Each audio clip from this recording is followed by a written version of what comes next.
Hey, this is Prez. So back after a short break. As promised, this is the number two in a series of why it's a good time to jump in as a DC fan over at kenny.com/DC. So I'll be doing some top level and deeper analysis as to the current state of the platform and actually looking at the legacy Cowl, which has been revealed when I was away. So let's go. So yeah, like I said, this is the ultimate immersive experience for a DC fan at kenny.com/DC. The first question I'd like to ask is, what is your risk appetite and time frame? So a lot of people are watching. I guess some of the OGs have been watching, and they're saying that look, prices I've paid for are falling, and for example, the Cowls floor has gone from 1,000 all the way down into from $300 mint up to $1,000 over the hype, and now it's kind of like teetering back down up to $200 to $300 mark. What I would say to you is, what is your risk appetite and time frame now? Um, Being part of this experience with you guys, and having speaking to the team and everything else, I feel like this is not like your quick buy in now and then sell later for oodles of money. It's not how it's working at the moment. It's an experience that you buy one or two and you enjoy it, and you see what's being built here. um Sometimes slow and steady wins the race. Some people would prefer faster gains, and but ultimately this is a DC experience that you need to be looking at and spending time enjoying, and going through with the community and over at Discord, for example, and over at Twitter as well. Just to see where this new technology is leading DC fans. So that's the question I have. What is your risk appetite and time frame? So I would say anything that you put into the platform, you should take it with a pinch of salt. And this is a new asset class. This is DC trying to make sense of itself in a new technology and a new way of interacting and gathering information from its fans and from its time frame. My risk appetite is fairly high. However, I've been thoroughly enjoying it with you guys, and my time frame is a long time. Um, so I'll be, walking through all of this with you. You'll be seeing this channel for a while, unless obviously, in the likelihood that the max likelihood of events that it goes away, the least I could expect is for us to have custody of our assets and we move on, right? But that's just me being telling you the worst possible scenario. But to me, the upshot is still remarkable, and when I say we're still early, we're ridiculously early still. The user base that's here is not the same as it was, previously. When you were seeing over at, like, previously I was at VV. The people that were here just for the money are long gone. They're chasing meme points now. And that's nothing wrong with that. Um, I do the same. I make plays. That are outside this platform, but I think it's just important to talk about this. To just hold that expectation that you're here, like, building with DC effectively and Candy, right, into this new experience type, which is ultimately, in my opinion, is owning your assets, right? So we've got less than 2 months.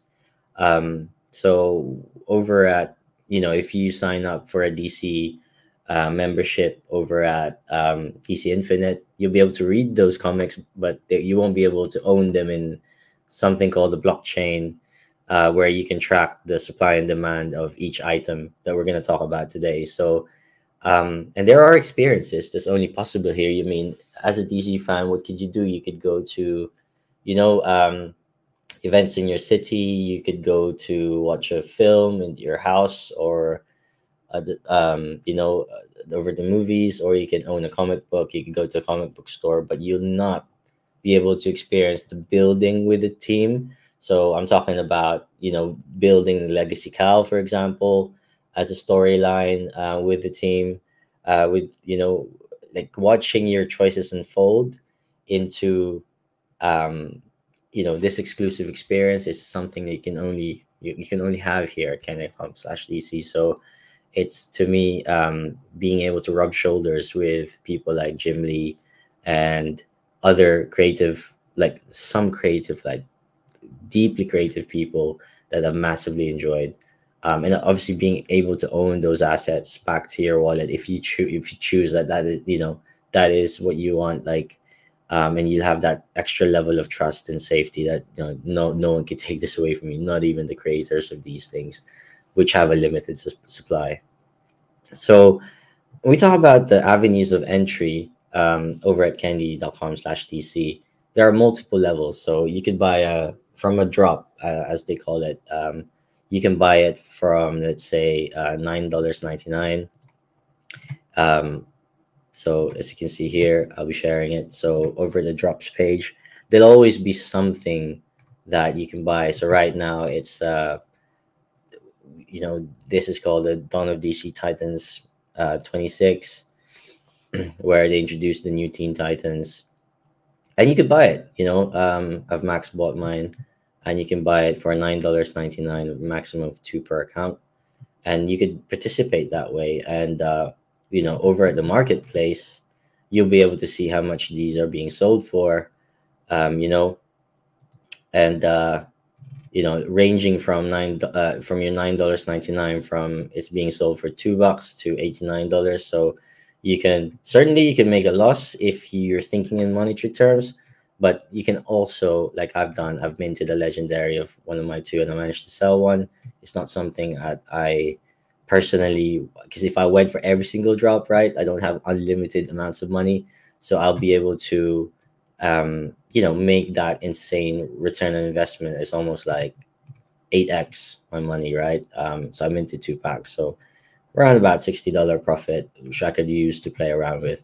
Now obviously the gamification right now is just buying and selling purely. So um well, for the marketplace anyhow, but you could actually read these things as well. And then you could obviously talk about it with the community, which is also have to should be half the fun. It's experiencing these, not just treating them as investments. Um, and then obviously there is the legacy Cowl collection that's about to come, which I will talk about. That's $50, which is a new type of um, you know PFP. So it's a profile picture. Um, and obviously there is the Batcowls itself, which is uh, what we call the crown jewels of the entire collection, which you need to search for. But it's ranging from $215, and I know a lot of it's being panic sold right now. To speculatively get something like the legacy Cowl to make more money on. But right now, I'm just gonna break everything down with you, and hopefully you'll be able to see and make the best decision for yourselves, right? But there's lots of entry points, ranging, like right now it's probably the safest to get in because it's the prices have never been lower. And there's ways, let's say, if you get a $9.99 comic, you could make your way and obviously buy and sell your way into a Batcowl ultimately, or whatever else you choose to buy, right? Now, over at DC, right, Kenny.com/DC, there are people that really chase the edition numbers because these assets don't, they don't, these comics, for example, they don't wear and tear really because they're all digital. So what they've tried to do in, let's say, the legacy comics, which is the old comics, let's say for example, Superman #1, which still holds the #1 um, sale. I think it's over in excess of $5 million. But really, it might be broken by a more recent sale, like that's being sold as we speak, of Action Comics, which is the true first appearance of Superman. And first appearances are a big thing here. But we can see, right, this was $9.99 with a supply of 3,000. It's literally being sold with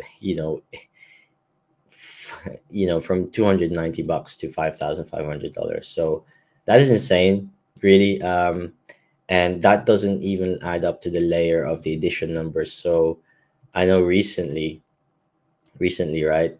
Let's say there's a, and I can say this is like 5 6 days ago, $2,500 of a sale of a Superman one.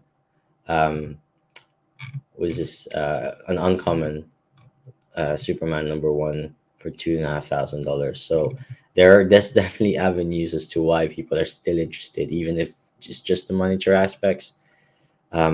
So let's have a look at the current DC comic, what I call grails, quote unquote grails at kenny.com/DC. So these are the ones that are old style comics that have generated a lot of interest. So the first one is we're gonna look at is Batman number one, right? That's just to recap. So from $20 1999, you could effectively sell it for a 2x right now as a minimum, up to all the way to 1,250 with proven recent sales of say, let's see, $1,000. Actually, really good steals recently.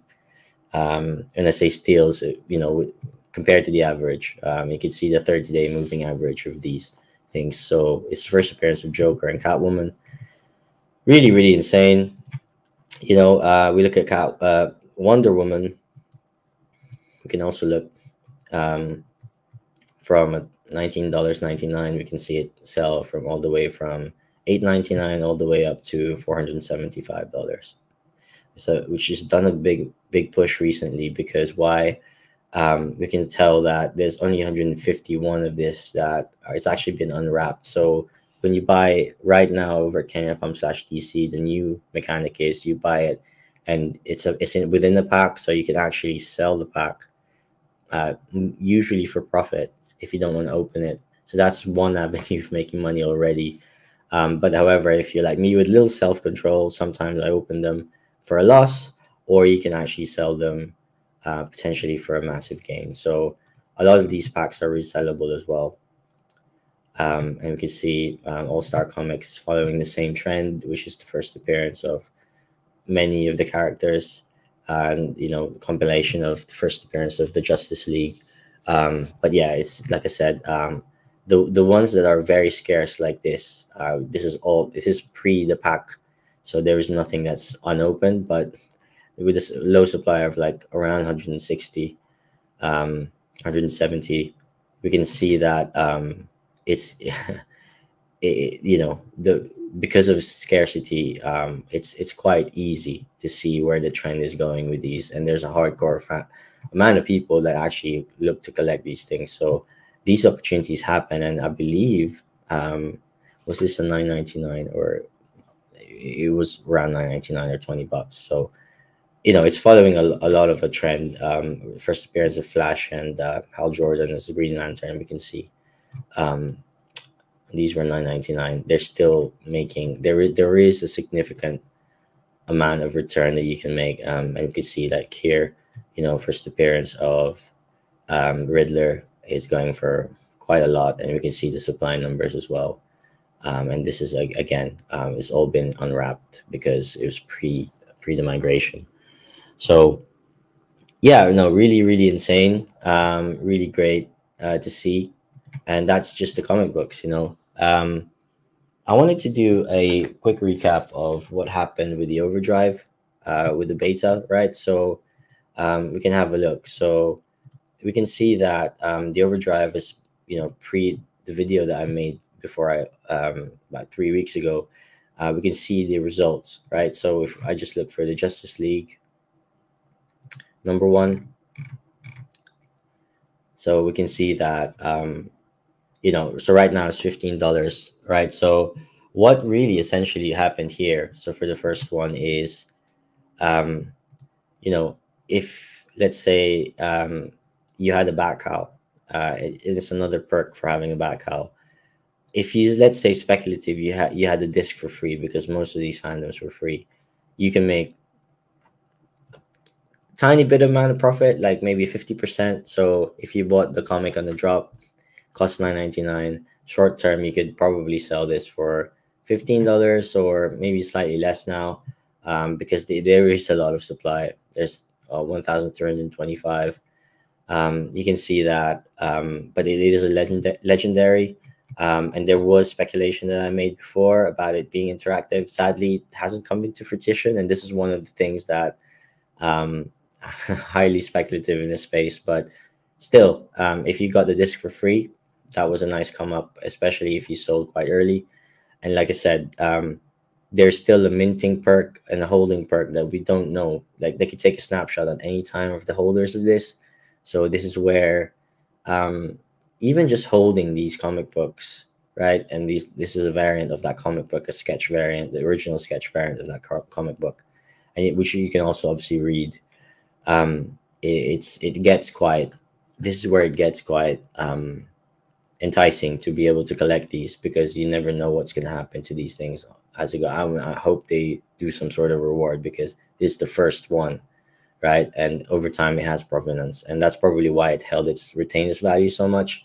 Because even $15 compared to, let's say, the rest, which is actually really surprised me, which is the public, because the public is really scarce. Because we look at the, if we look at the amounts of some of these things, really, like even the uncommons, there's only 340 of them. you know, um, and the legendary, which is yeah, it did surprise me. But the packs, actually, I minted a bunch of these packs, and I did not have the self control. There was one night where I just opened them, and I was like, I'm definitely gonna get a legendary. I unfortunately did not, so it was a massive rip. But let's say you minted, and even if you bought the discs, at the top, you could have made around 12 bucks profit right now per pack that you could have opened. So a lot of it is coming down to self control and timing the market.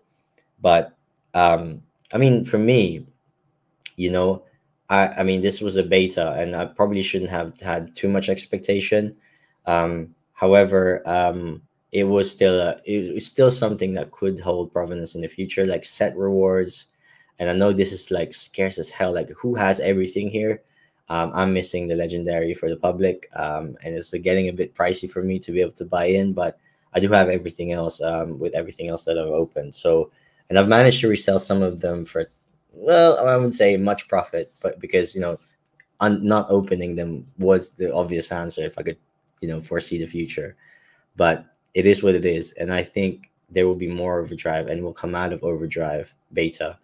If you watch the latest interview with Hawkman, highly recommend it. If you go to WXYZ Radio, you'll be able to see his interview with Mr. Ward. But for me, it's still anything can happen still with these things. So anyway, let's move on.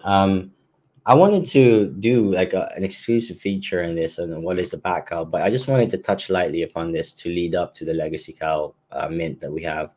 So what is a Batcowl, right? So a Batcowl is the Genesis collection, and it's the first profile picture collection that's spawned from where it's Batman really made ultimately to replace himself. And you can read this through the Legacy Cowl comics, which spawned from a Batcowl. So we had an airdrop of one Legacy Cowl, all 3 chapters per Batcowl. And who's to say that we can get more?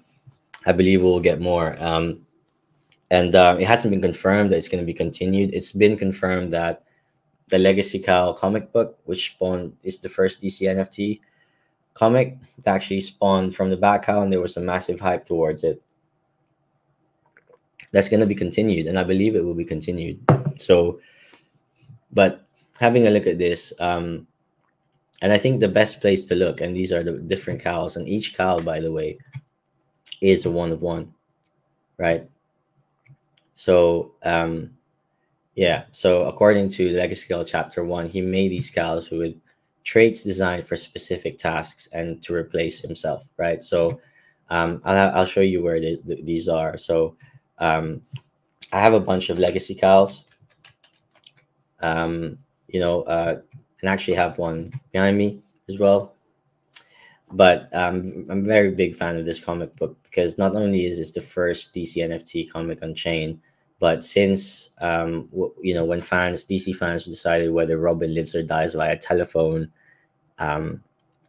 decades ago, this is the first time that people in Web3, or in a digital format, people could vote. Like everyone with a Batcowl could vote as to what happens to the legacy cowl, and and we can see here like who hides behind the cowl. Over the years, Batman has designed various specialist cowls for specific tasks.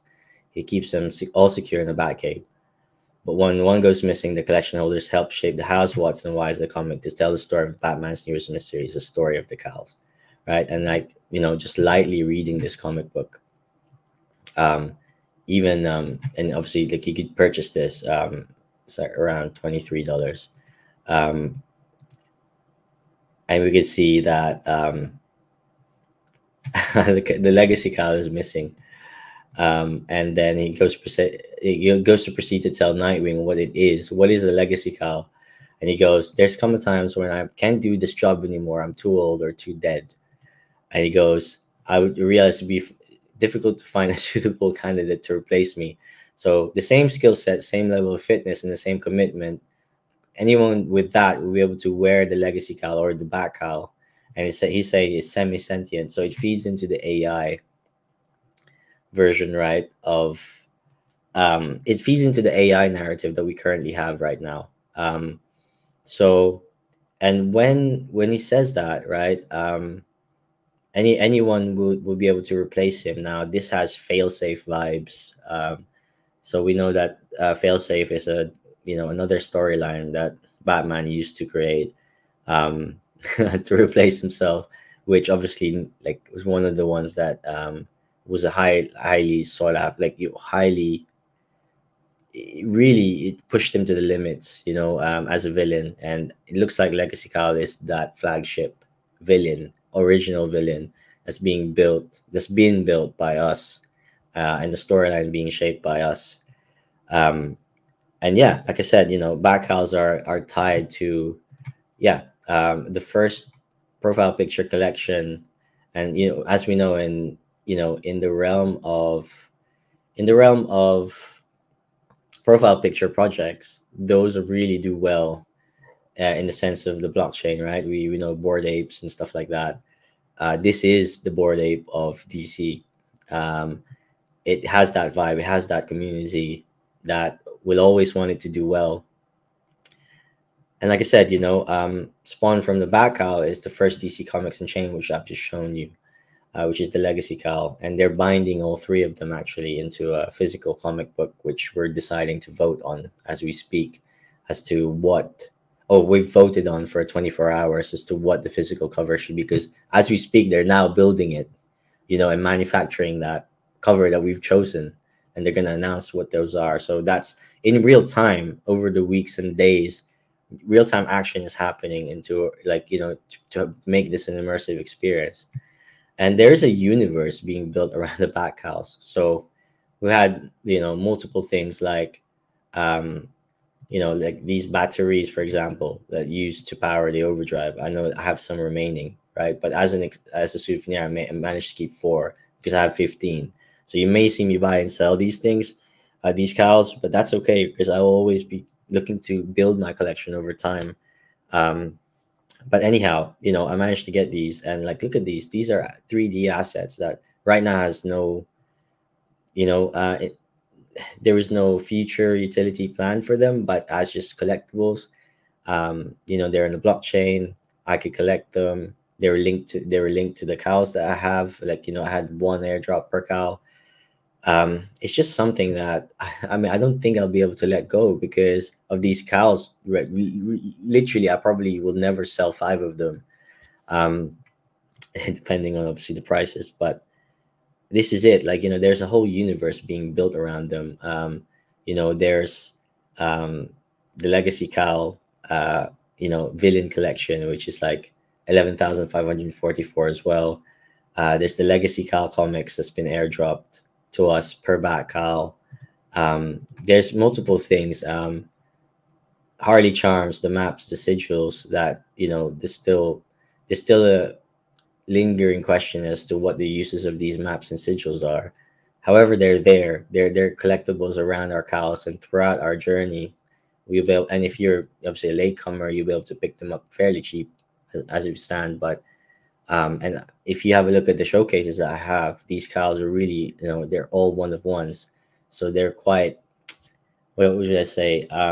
They're unique in a sense, and they're all one of ones. And they're spawned. All the traits and all the different flavors that these things have are spawned from DC Comics. So yeah, I mean, I love these, and everyone knows that. But yeah, so let's move on. So what is the legacy cow, right?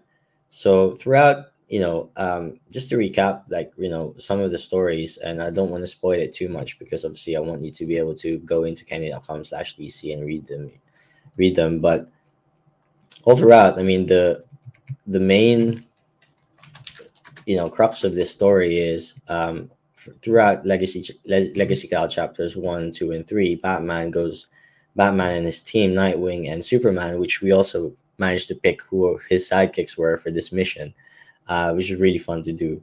He was able to go through ultimately, um, ruling out. There was Brainiac as a villain. It wasn't Brainiac. It was Lex Luthor. It wasn't Lex Luthor.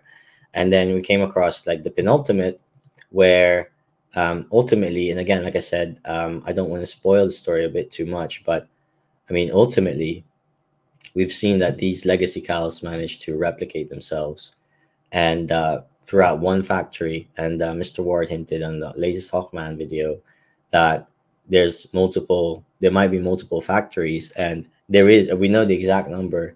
The exact number is 11,544 to match the legacy cow, right? To match the Batcowl, I mean.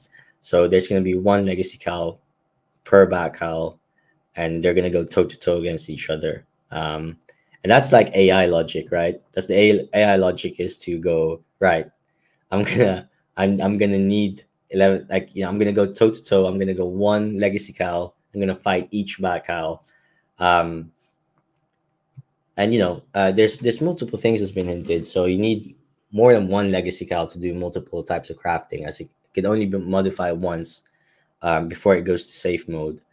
And we know, from, again, like I said, the recent video with Hawkman, is that, there's going to be a Batcowl exclusive craft. There's going to be exclusive crafting for the Harley boxes, so you can mint the legacy cow for $49.99, and be able to do, if you have a Batcowl, you'll be able to do exclusive crafting with them. And I would imagine, to put him into safe mode, Harley box exclusive crafting to put him into safe mode, and obviously Legends of Gotham City exclusive crafting. So this is actually a free experience to be a Legends of Gotham City, as long as, you manage to do quizzes. So if you hold the Harley box, which is like free, by the way, so you can be a Legends of Gotham and buy like a legacy cowl and do exclusive crafting if you manage to do all the quizzes correctly. So the answers are either you get them yourself, or you do it, you do the investigations through Discord, because again, this is a detective experience, right? And anyway, and also, or if if you're part of the Gotham City District Night Watch, if you're part of the Batcowls, you could also be a Legends of Gotham City. So there's multiple chances, and we could still do that. I'm missing, one more of each quiz to be able to progress myself into Legends Gotham, but we're going to see that potentially the first round of people that have managed to do it, and there's not a lot, guys. There's like under 75 of them, or 77. What was the final number? So they're going to be able to generate exclusive crafting ahead of everyone else, and by only participating, not even buying something, right? So there's a lot of pay to play platforms out there, and the way that they've done this is like really, I mean, you could see, like, with minimal kind of investment, just your time and enjoyment, you'll be able to get exclusive stuff, by participating. So, and I know there's been a lot of expectations as to it being more, um, game driven rather than quiz driven. But I believe we're still working towards that, and I'll explain why. So anyway, so there's gonna be, but for $50, right? 49.99. It's released in 4 parts. The official numbers haven't been confirmed, but the first one is on March 29. So I can only speculate it's around 2,886. It's gonna be random edition numbers. So these are like the serial numbers, um, on the on there on the back, on the legacy cow. but they're not going to be one of ones because each Batcowl is a one of one. So what does it mean, a one of one? So I just wanted to kind of and obviously they're Overdrive customizable limited editions as well. So but what do I mean by it not being one of one? So I think that's important to actually just kind of dive through and have a look through this. So when I showcase my collection, most of these cows, all of these cows, all of the back cows are one of one. So but some of them you can dive deeper. So let's say for example, like I have a League of Shadows, this one on the bottom right that I have. That's the only League of Shadows material in the collection. And I've managed to put my whole kind of, I love these so much that I've chased down the traits, and people still continue to do so today. This is one of the 6 Riddlers, but there's only one. This Riddler is a one of one. I know there's 6 Riddlers, but there can only be one Riddler with this type of combination. So all of these traits could only be done once. So you won't find a Riddler that looks exactly like this. That's why it's a one of one. However, when we go into the Legacy Cowl, it's not going to be one of one. It's you could in theory you can have you can have Legends of Gotham craft the same Legacy Cowl, but in a limited amount that looks the same. But in a Batcowl, you'll never find the same one. So that's the important difference. And this is why it's important to note that, because when comparing the Legacy Cowl to the Batcowl, there is no comparison, because the Legacy Cowl really is spawned from riding off the success of the Batcowl, or around the success of the Batcowl. It's just, as a business, you'll be able to see them doing new things, obviously, and they all cost something, because it is a business and they're not doing this for free. But ultimately, that's the main difference between the two. And obviously that's the villain collection, that's the villain experience, that's a new villain experience that is not, and the experience for the Batcowls has been confirmed as to being continued, right? So that's important to note, and that's like just like a different dimension to this whole thing. Let's talk about Dash 3D. So Dash 3D is one of the ones that you know they help render these things, and as form of payment, they were given like around a set number of Batcowls. So just trying to explain why we think that. I mean, from non-official, and by the way, take this all with a pinch of salt. This is just my opinion, but why are Batcowls the price range that they are, right? But we know that liquidity is limited. There's only around a few thousand users now that's still actively participating. But with a sense of a lot of like fear, uncertainty, demand, market conditions, everything else that brewed up. But actually, if you minted on day one and you could still sell your cow for around $200 today, it's quite insane, because of all of the perks and utilities that you already got. It's there, right? And you can see this at candyupdates.com as well. You could see at candyupdates.com, you'll be able to see all of the stuff that you managed to get from Macau, but still they're continuing it. But there is a user called Daz3D.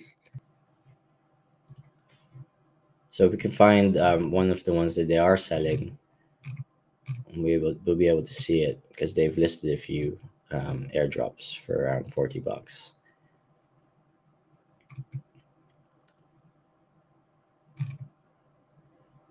Okay, I believe this is one of them. So we'll be able to see. So that's really actually has a bunch of Batcowls, but let's say they had 1,000 to begin with. Now they have, let's say 1, 2, 3, 4, 8, 12. 12 times 43, which is, so they have 516 Batcowls left. So they actually managed to sell half of their stock over the last 2 years. Now, this is an unavoidable fact, right? We can have this entity that's putting selling pressure on top of people like panicking over a Batcowl. Lots of fear and uncertainty around. But I mean, do you want them to be selling at $200 now, their stock, or do you want them to be selling at $1,000 later on? Because that's the only question, really. And I prefer the earlier. So If you truly believe in the platform, you're enjoying the experience and experiencing the multiple, like if you hold multiple cows like myself, I've had multiple airdrops of things that I love, right? They compound themselves, and not only like, I'm chasing the best, in what I feel like some of the best looking ones, and they hold provenance over time and whatever else. What, like, those are my personal preferences. You know, for me, I still think this is a long way to go. Like if you zoom out of the time frame, um, Batcowls are the genesis, and they really hold provenance, and they hold the differentiation like super nicely. Um, and that's really will take time to be able to sell these, and you'll always see them selling these. So just get used to it. What I would say though is, for the airdrops being sold, it'll be interesting to see if one idea I have is to charge an optional dollar mint to mint one of these instead of airdropping them. So it actually gives a cost factor to people, especially let's say something like that's really, will they actually bother to actually mint new airdrops now if they have to do it like 500 times? I think highly unlikely, but I could be wrong. But if they're not able to be able to work out something like, not be able to sell those airdrops, because those are, again, like I said, adding selling pressure to the market, then that could be a counter way of doing it. And also the other thing I would say is, um, for the legacy cowl itself, it's the first DC NFT comic on the blockchain.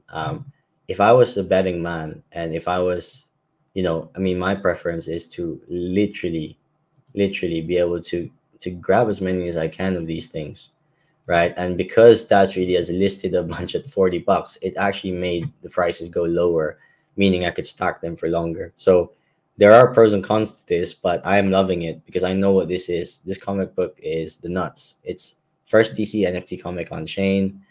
It's got boundless potential over the time, and my time frame is literally decades.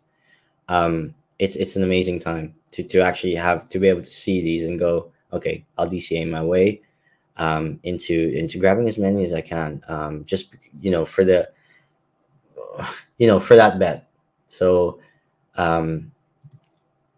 anyhow, I wanted to discuss to finish off this video, why I'm bullish on self custody of our assets. So uh, self custody is part of owning our assets. So if, like I said, if you buy a subscription online, you'll be able to read it. You could right click and save a JPEG, but this is a new way of owning an asset digitally, and because we're all moving digitally, it could be a bet in the future that everything will be in the blockchain. Tickets to watching events, like movies, maybe a movie stub, maybe your comics will have an NFT counterpart. Really, and being able to store it in my own wallet, digital wallet.